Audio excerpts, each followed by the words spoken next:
welcome back to my channel where I review movies, I give my opinion on them, TV shows, all that good stuff. And a lot of times I'll be driving and talking about it because, I don't know, I like driving and talking. Music and listening to stuff can get boring, so let's, why not do this way?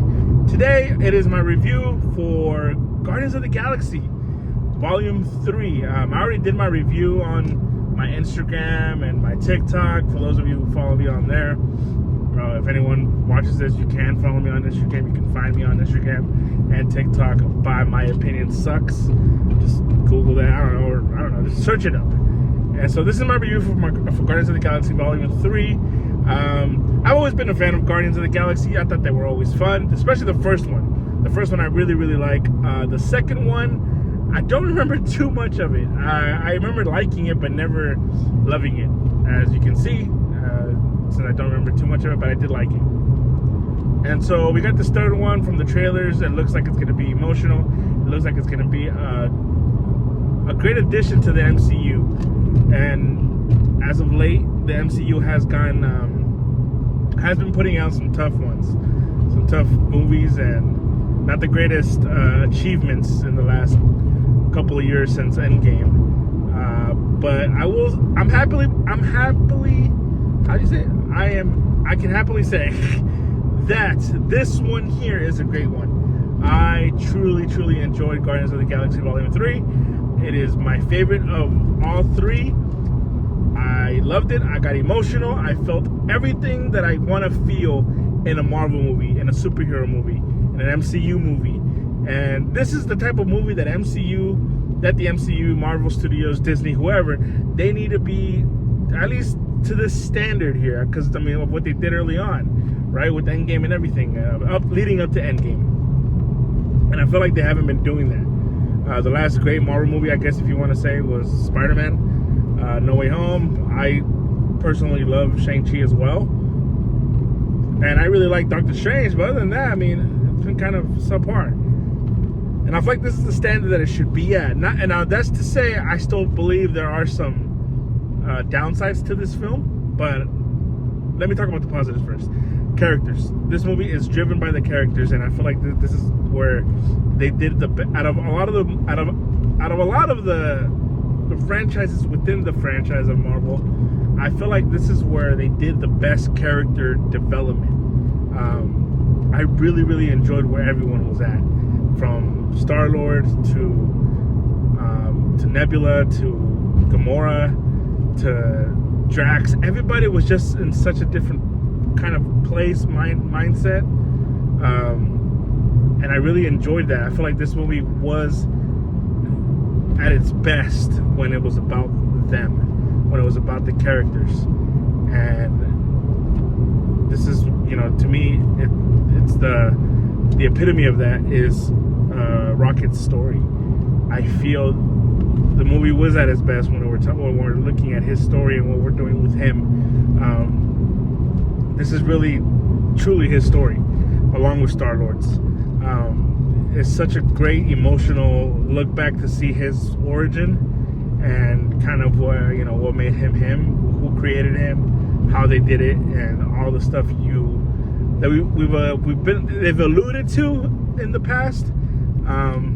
But we really get to see now what kind of pain he went through and why it makes him who he is.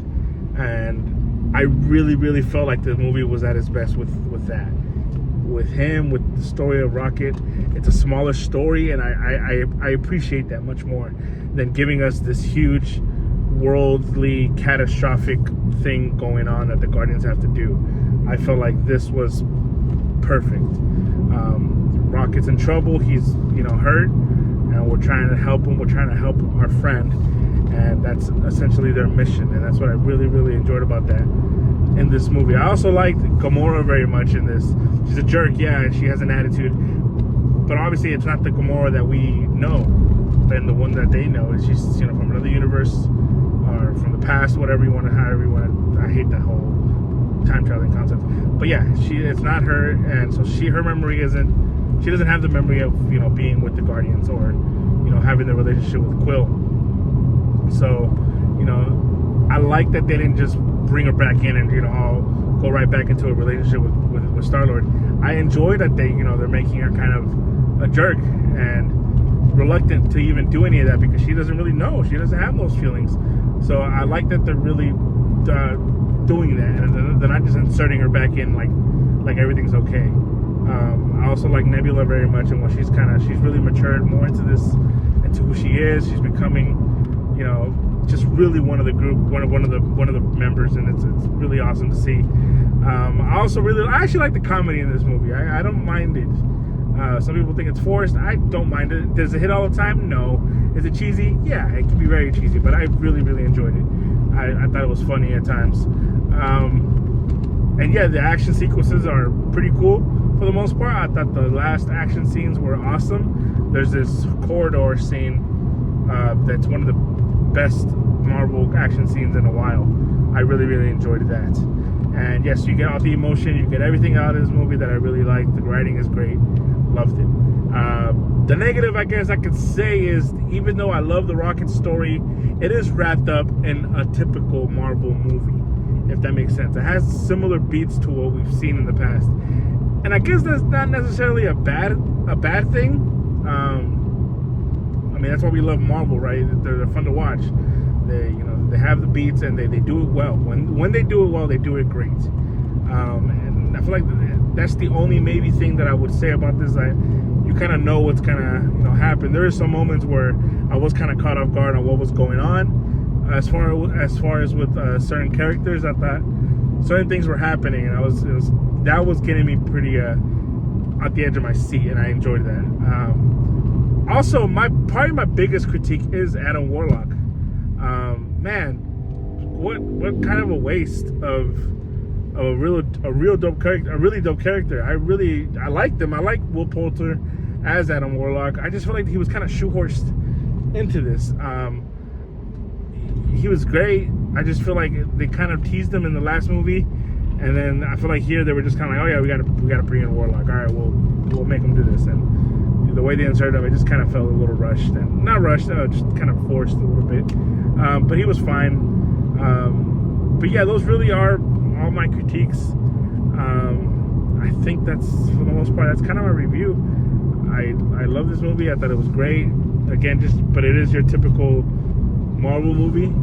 Has the same beats to a lot of the things that's been coming out. Also, let me talk about this real quick. The villain. I don't like the villain very much. I liked him in the beginning. I liked the way he was and kind of what his motives were. I understood it. Then he became a little bit too animated for me. A little too cartoony. And he started yelling at everybody. I don't know. I didn't really dig it. It was fine, but it wasn't really my thing.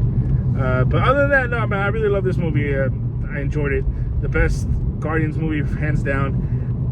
I'm hearing people say this is going to put Marvel back on track. I don't know if it's that good to do that. It's definitely a great installment to the MCU right now, where it needed it. It needed a good movie. It needed something just that everybody's enjoying and talking about, and this did that.